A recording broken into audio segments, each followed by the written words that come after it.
Hey everyone, welcome to Zozo Anime. I'm your host, the one and only King Kansas, here to bring you another anime review your way, in particular a TV series, guys. Yes, I sound like I have a cold is because I have a cold. So, getting over it, still breathing, still taking nothing to kill the king, but it seems that his beard's getting a little on the wider side. But anyways, we're not here to talk about that. I'm here to talk about this little anime film, or in this sense, series. Came out in 2026. First one in a long time, to tell you the truth. It's rated PG. 24-minute episodes, 20 in total. What is the king referring to? Love Through a Prism, guys. The brief synopsis, so you guys can know what the hell the king watched generally, because I tend to ramble and not get anywhere, and people think I do a lot of recapping than reviewing, but that's my way. If I'm recapping it, if you call it that, that's my way of telling you guys that I enjoyed it, okay? Or I really disliked it. You pick. Okay, synopsis. In the early 1900s, London, a Japanese student, Lili, who arrives to study art, finds herself in the same orbit as a talented young aristocrat, Christopher, aka Kit. Okay, some of the actors, guys, that we got in this one. Oh my God. Leader Lou, who plays Lili. Christopher Bonwell, who plays Kit. Rebecca Hanssen plays Dorothy. Shaun Mendum plays Joffrey. Game of Thrones, guys. Mana Koshirakawa, Shirley. Modoka Kido, who plays Sarah. Nagisa Kujume plays Stacy. Kujira plays Diana. Hiroaki Hirata plays Henry. You got Eniiko Takeuchi plays Freya. Saya Horigome plays Grace. Koseki Kogure plays Bobby. Ayumi Tsunematsu plays Rebecca. Can't even pronounce half of these guys. I apologize. Kaito Muroi plays Arthur, and Sayuri Sadaoka plays Maria. Guys, I'll tell you guys straight up. Anything that involves the media arts, like the higher class stuff, like high aristocratic society, like what I call stuck-up things, like, you know, the opera, even though people enjoy it, good for you, not for the king. Musical stuff, anything that's related with arts, like going to an art school or something like that, I'm totally against. I don't know. It's just not in my nature. I am a creative person, but when I see that, and that's pretty much the background or premises of anything I watch or hear or listen to, it tunes me out. I'm like, nah, I'm tapping out. So when this thing started, it's 20 episodes, okay, guys? So when this thing started, that's how it was. Okay, it's an international student coming from Japan, you know, comes to an artsy-fartsy school in London because she wants to leave where she is. She wants to rebel against her parents, but broaden her horizon and her life, basically, by experiencing stuff that she doesn't experience at home, okay? So she's kind of doing that. She comes here. She bumps into these artsy-fartsy people at the school, who are, some are snobs, some are losers, and some are just mean, okay? And of course, she's the international student. It's the 1900s. It's a set piece already. That's another strike against for the king, right? For me. And I'm like, okay. So she bumps into this guy who looks like a homeless guy. And I knew it when she bumped into this guy and he kind of like helped her and she was kind of like cutting him up, that something's going to happen between those two, 100%. The king's watched so many movies and all that stuff that he knows the plot from the beginning. So goes to the school, you know, she gets teased, picked on, whatever, because of her culture and background and the stereotypes, guys, back in then. I'm glad that they didn't shy away from it. They kind of like tackled them head on, and not that all of them were bad, but some were in a way like truthful. Like, you know, like I could see people back then seeing someone who came from Japan that they eat differently. So to make like when I see the lady who she stayed at the boarding house, that everybody else got what they ate, which was kind of bland, and she went out of her way, I wouldn't even touch it, even if it was for me. Some like a cake, for example, with fish in it. Are you serious? Yeah, stuff like that. Then the rich snobs, the characters that you meet. And, like, I'm telling you, like, they're full of themselves, right? And the way they held themselves and all. Then you got the good ones, like the guy's father, Christopher's, or, what's his name? I want to make sure, because I always get his name right, Kit, you know? Yes, I have notes, guys. King has notes. You find out that he's the number one guy to beat at the school. And the deal that she made with her mother was, you better keep your grades up, because in 6 months, if you don't come first and be the best of what you're going to do, your ass is coming back home to Japan. So she knows she's in for her money, and the guy who she thought he was a bum on the street is the guy she needs to be. And he keeps on coming first. She doesn't even try, and this guy draws like gold. Like, he's a god, you know? So she kind of indirectly befriends him, finds him as competition, but then, pardon me, guys, finds out that there's more to him than meets the eye. A Transformers reference.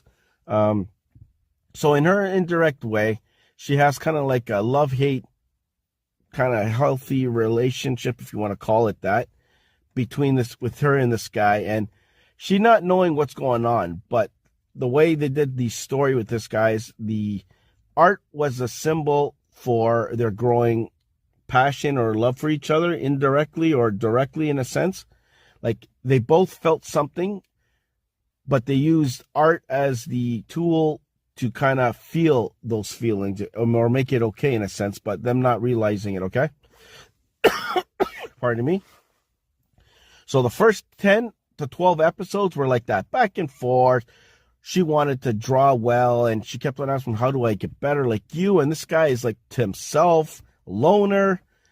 Still had a couple of friends, but he kind of like was cold towards people. And then you slowly find out, guys, like you do with everything, that he's that way for a reason. Apparently his mother died, and you find a little bit of backstory later on that his father also drew, painted and stuff like that. Went to the same school where he's going to. His older brother wanted him to be like, you know, Mr. Taking charge, gonna take up the family mental business like him. Was when his sick father passes away, guys. Spoiler alert. Passes away, he'll be taking on the responsibility. So in a sense, he would have to grow up. And he didn't want to grow up, but indirectly he did, because he saw what his brother was going through. And, you know, and I'm telling you guys, the last eight episodes sold me completely that this series was worth the King's time. I'm telling you, 20 episodes, guys. The last 8 episodes, what a roller coaster ride of emotions. Even Lili, she was going through a whole bunch of stuff, being attacked by the rich guy who didn't want to have anything to do with his father or his family, because he didn't want to be rich, and he wasn't one of those. He just wanted to draw. To bring her to their house after, indirectly, have a ball, and then the rich girl, the person he's supposed to be supposedly married to, because arranged marriage bullshit, was jealous and pissed off, and she kind of went after her in spite, but they ended up becoming good friends. So I'm like, figures, I knew that was going to happen. She's going to melt her wall away, or break down her wall that she's built up, that rich fiance of the guys there, of Kit's thing there.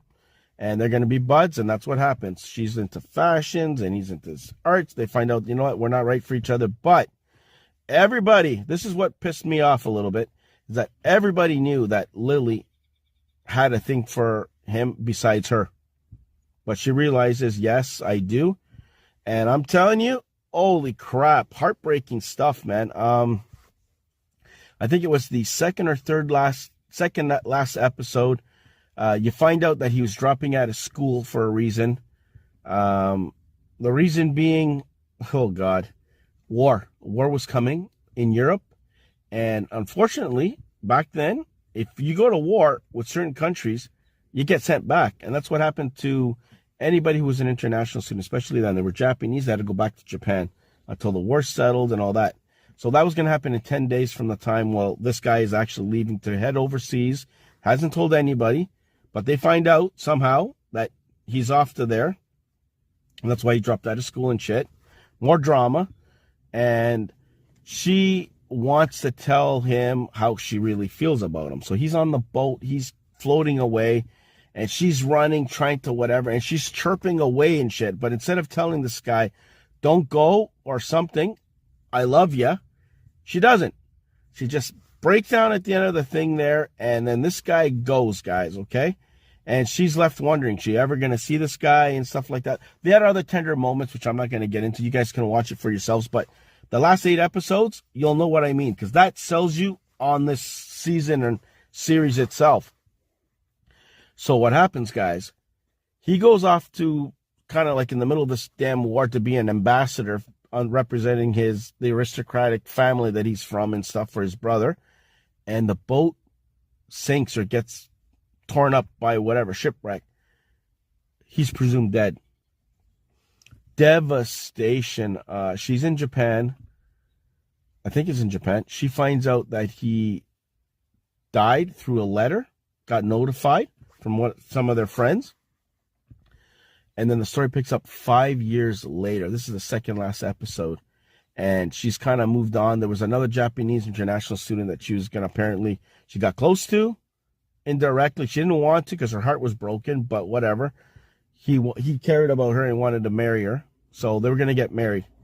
And like always, man, and I knew it. 5 years, okay? She's all depressed. She's all this. She hasn't picked up a paintbrush or anything to paint, nothing, because of this guy. And all of a sudden, they go to this kind of like an English shop in Japan where she's from.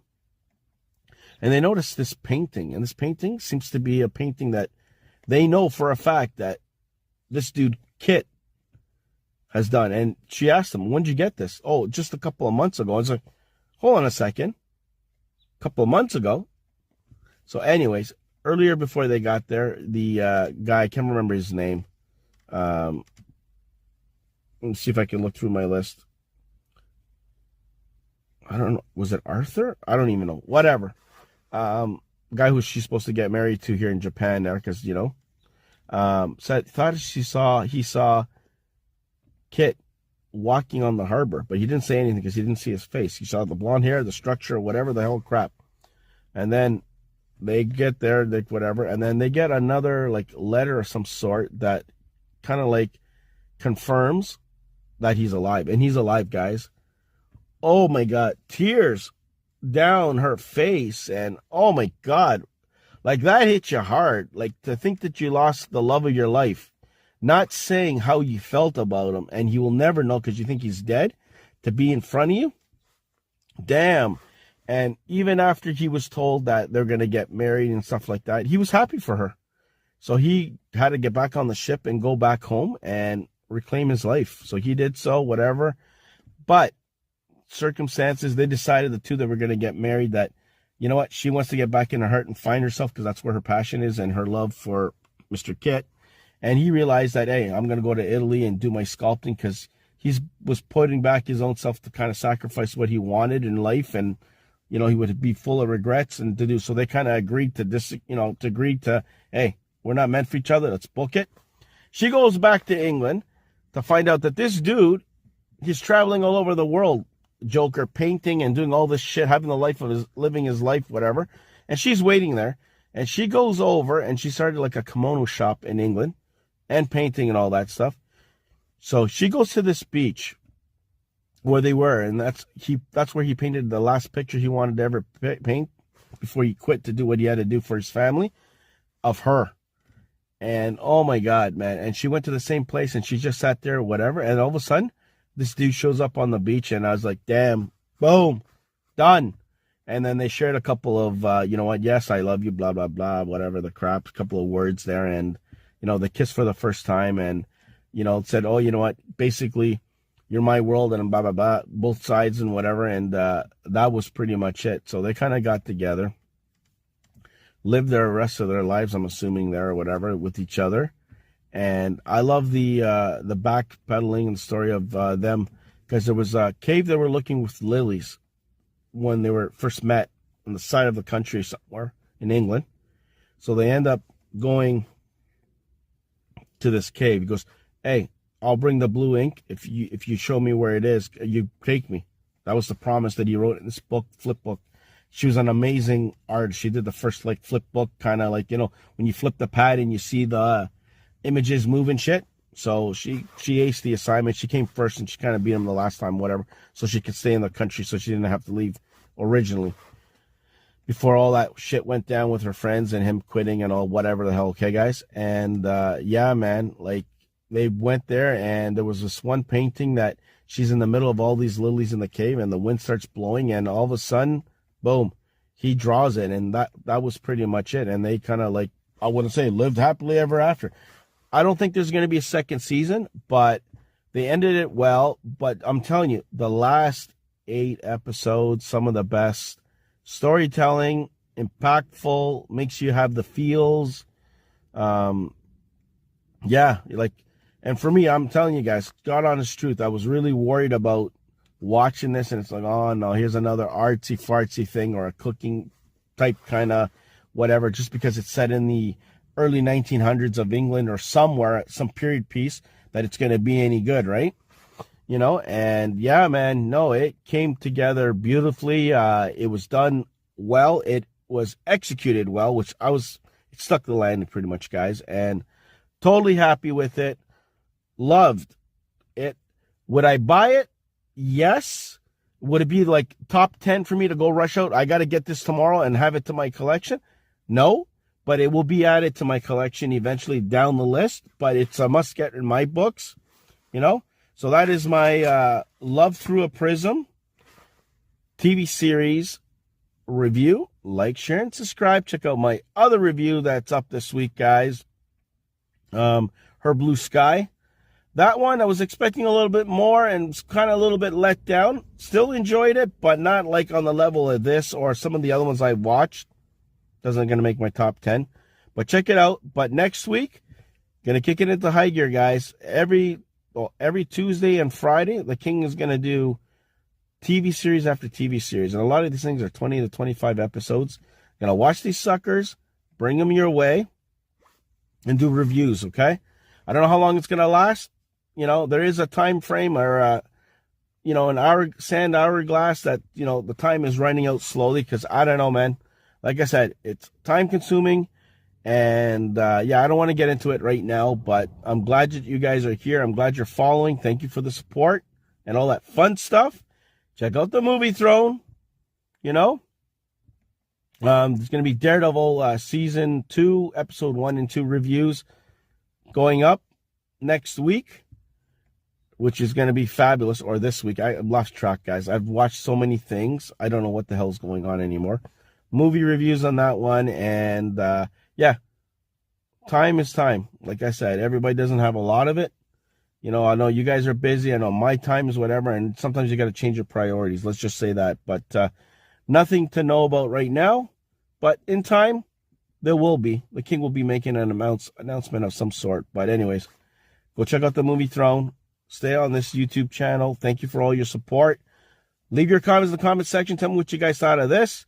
You can tell me some suggestions too, whatever. But there's just so much to watch. And like I said, I'm enjoying watching these anime and jumping back in the world of anime. So I'll do this as long as I can. And that it doesn't kill the King. Let's just say that. So until then, be the hell good. Stay off the King's throne. And I'll see you guys where? Right here on Zozo Anime YouTube channel.